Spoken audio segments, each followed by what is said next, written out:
Hello. I think I was muted for that whole thing. So I was just saying hello and adjusting my background because obviously I did not check before I went live on YouTube, which was super smart move of me, huh?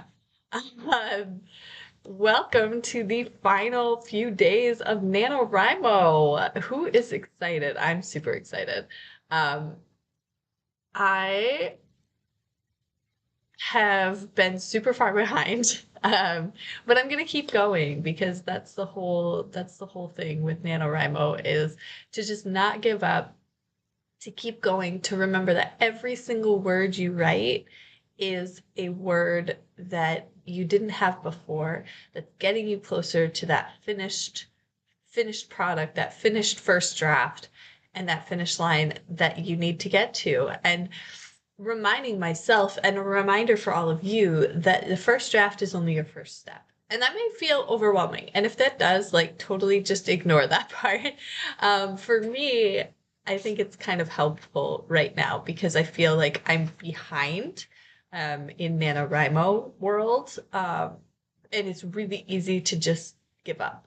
I think it was maybe 5 minutes before this before this stream that I was like, do I really want to? Can I just cancel and like have my cup of tea and watch the rain outside? And that, quite frankly, feels like the best option right now. But I should gonna show up. I'm here. I'm gonna write, and I'm gonna get those words in because that's what's important is to just keep taking each step forward. So here we are. We're going to do some sprints today. I'm going to give you some prompts. If you don't like the prompts, ignore them because who knows where your story is.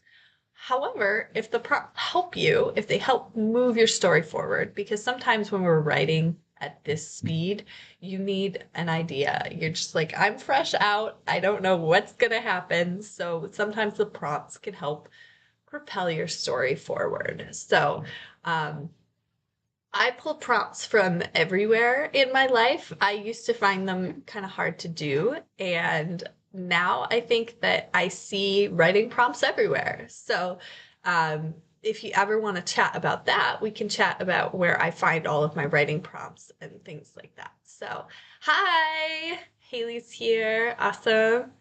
All right, so we are going to start with a 10-minute writing sprint with a prompt. So writing for 10 minutes. I'm going to use my clock here. Um, let's see. That's my calculator. Does anyone else do that? My calculator and my clock are right next to each other, and I always open the calculator when I'm going for the clock. It's so silly. All right, 10 minutes. And our first prompt, I am pulling from um, my real life here. And this is a border. So this is the border between the US and Canada on your way to Alaska. And you literally just walk across it. So my thought was boundaries and divisions and how they're kind of imaginary and arbitrary. And some are really, really protected. Like if you've been to some borders, they are not open like this. And then other ones you can sit and have a fun photo shoot with the international boundary because it's in the middle of the woods, in the middle of nowhere. And yeah, so our first writing prompt is boundaries. And what does that mean to your story? Prompt is boundaries. All right. So 10 minutes on the clock, not the calculator. And let's write.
Alrighty, that is 10 minutes. Go ahead and count up those words and let me know how many you got.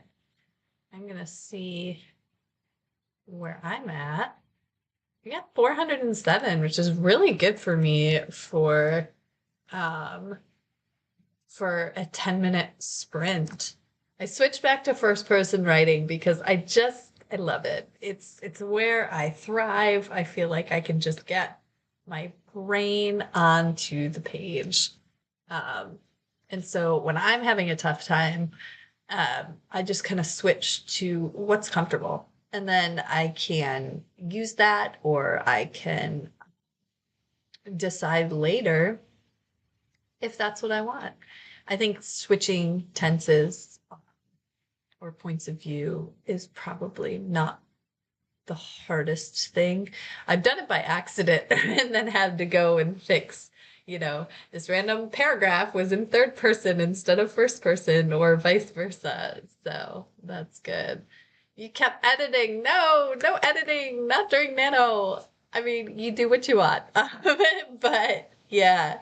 Oh man, I've been there though. I have been there. This, however, I have a whole bunch of parts where it's first name, last name, and all of the different things. There's a ton of spelling mistakes.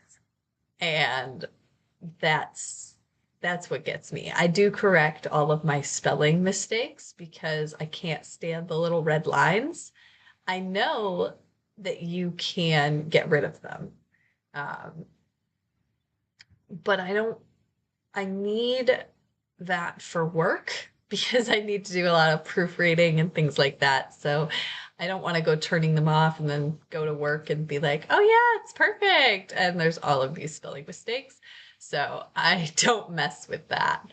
Um, I am changing my font color now. That's one of my tricks, that I don't go and put everything into the NaNoWriMo website all at once, especially during write-ins, because it's too complicated, too many screens and different things. So I just switch my font color at the end of a sprint so that I can kind of see in color where I started, where I stopped, and then I don't have to. I used to hit enter and just like add space or put a line, um, but that got really messy. And I think that it's so much easier to just change the color and then I can just like mid sentence switch. So awesome. All right. We have, let's see, how many days are left? 3 days, 4 days, 4 days left in NaNoWriMo, including today. So my challenge to anyone out there who is watching now, watching the replay or whatever, regardless of where you're in terms of your word count, I want you to look at the next 4 days and set a new goal for yourself. Even if you're going to hit 50,000 and that's your goal, just like reaffirm that for yourself and go ahead and write it down. Because if we don't write down our goals, they are less likely to happen. So go ahead and look at your word count where you're at. I have to do a bunch of math to see because I have a whole bunch of words I have not put into the website. But after this today, I'm going to check where I'm at. I'm going to look at the next 4 days and I'm going to look at realistically what can I get done? Because all of our lives are very different. We all have different realities of what our responsibilities are, what we have to do, how much energy we have, because that's a real thing. You can push through a lot, but you can only push through so much, and you know your body best. So you know your brain best. There are times where I took a break earlier in NaNoWriMo because I knew that I was not in a headspace where I could be creative on my best level. And so I took a break and I told myself, I was like, could I put words on the page? Yes, I could physically sit down and type those words. But I knew in my heart of hearts that I would not be happy with any of them, that my brain was not in a space where I would be creating not even my best work, but just like not good work at all. I needed to take that time for my brain to rest, to rejuvenate, um, to give my brain some energy and some life that I could then translate into my story. So what I tend to do for myself during those periods where I'm like, I know that I'm not there. I take a step back. I try not to feel guilty about it. But I've got a whole lot of good old Catholic guilt in my life, but I'm reworking a whole lifetime of that. Um, so I take a step back and then I find something that does make my brain happy. For me, for this, it was certain TV shows that inspired this book and different things. So I'm watching some of those shows again. And am I writing? No, but I'm taking things in. And I had an idea last night when I was watching one of those shows. And I was like, yes, that was one of those things that I really enjoyed that I want to incorporate in this book. Um, I went to a museum with my family, the Air and Space Museum in DC, which is super fun. And even if you're not writing science fiction like me, totally worth the trip. Smithsonian's are free, which is awesome. So I went and I found a whole bunch of inspiration there. I took a ton of pictures on my phone of things that I'm like, I want to include this. Um, so now I can sit down today and I can start writing those things. It may not be in order, it may not be, exactly what I was planning on, but it's what's coming out easiest and it's what's working and it's what I'm finding creative. So I think that that's something that I can now have that reset and now I can make a new goal for NaNoWriMo and I can end the month feeling good. Because here's the thing, we're all here to um, to feel good about our writing, to put our stories out there, and we want to do it in a way that's healthy for our brains, for our bodies, for our relationships and our families, all of that. So, if you can find these sustainable ways to continue creating, even when you run into these roadblocks, you'll find that it's easier to continue writing after November. So, that's just my 2 cents on that.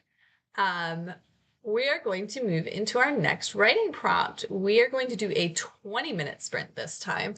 So 20-minute sprint. And our, excuse me, our prompt is going to be about building. So one of the things I've been doing when I haven't been writing is building all of this IKEA furniture for my house. So when you think of building, do you think of, all the tiny pieces that come together and create something new and big in a whole? So that is what our prompt is going to be. We're going to start 20 minutes on the clock. That's amazing. Let me see the comments here. Only 764 words to 50,000. That's amazing. You could totally do that in the next hour. Oh my gosh, I'm going to be so excited. All right, so let's get to writing. We have 20-minute sprint. Our prompt is building.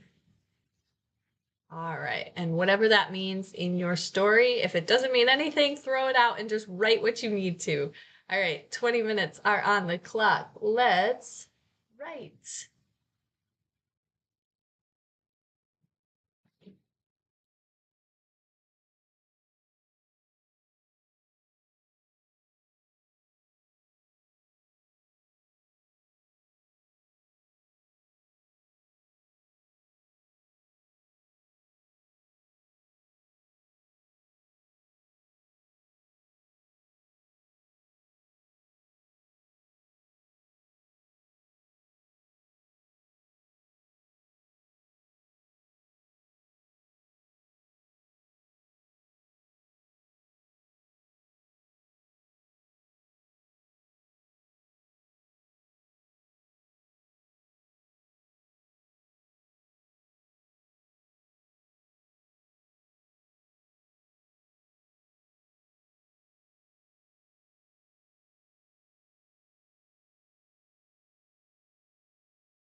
Alrighty, that is time. Go ahead and count those words up. Let's see. I had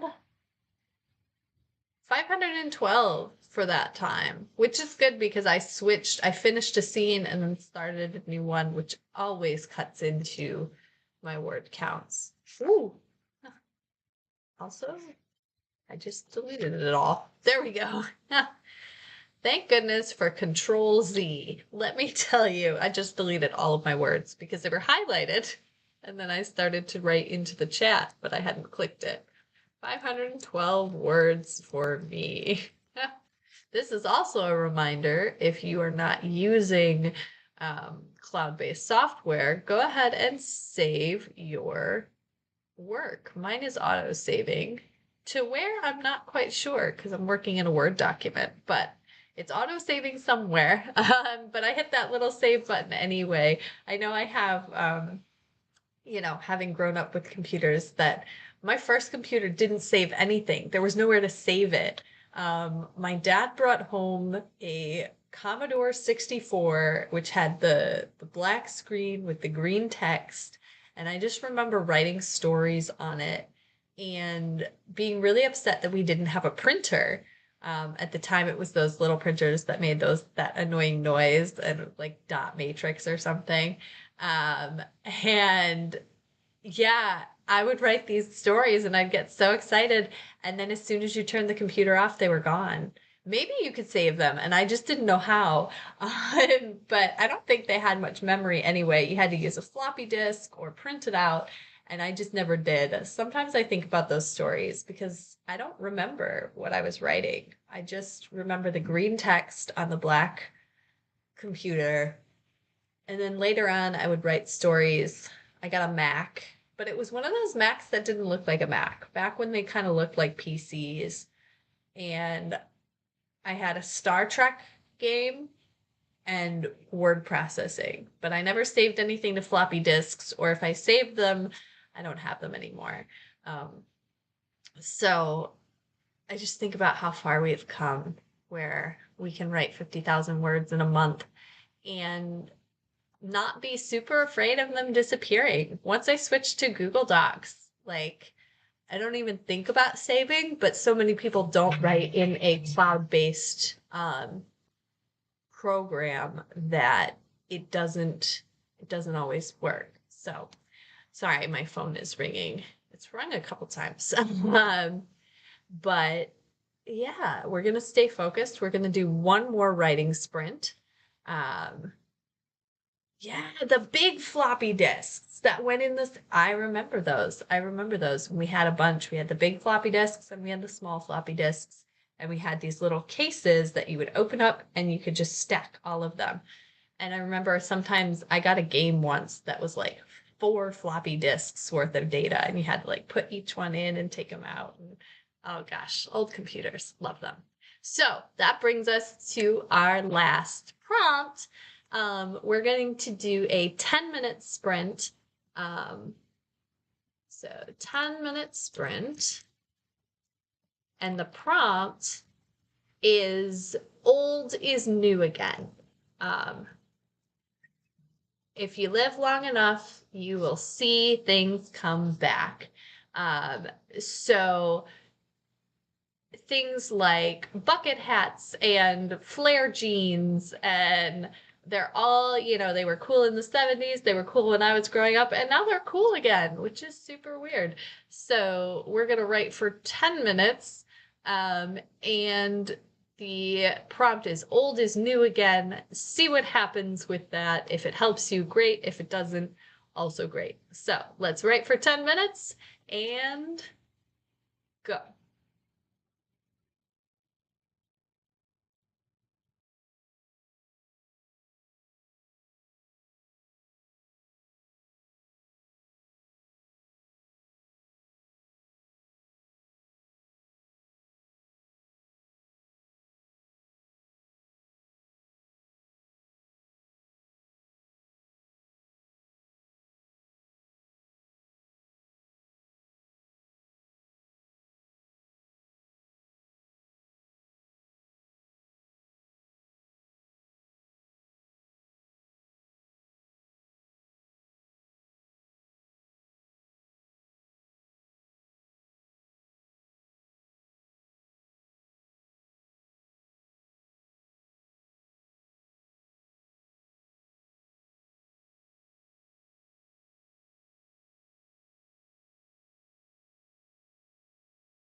Alrighty, that is time.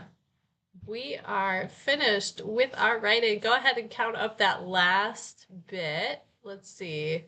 I got 172 that time. I was a little distracted because one of those phone calls was my dog is on the loose. So thankfully someone's chasing her right now, but yeah, we're gonna go deal with that. 172 words on that last sprint for me, which brings my total to, let's see, for the write-in to just over 1,000, 1,092. I want to know if you hit 50,000 words because that would be amazing. You only had what, 700 something? 261. Where are you at? You're so close. How close are you? Was that it?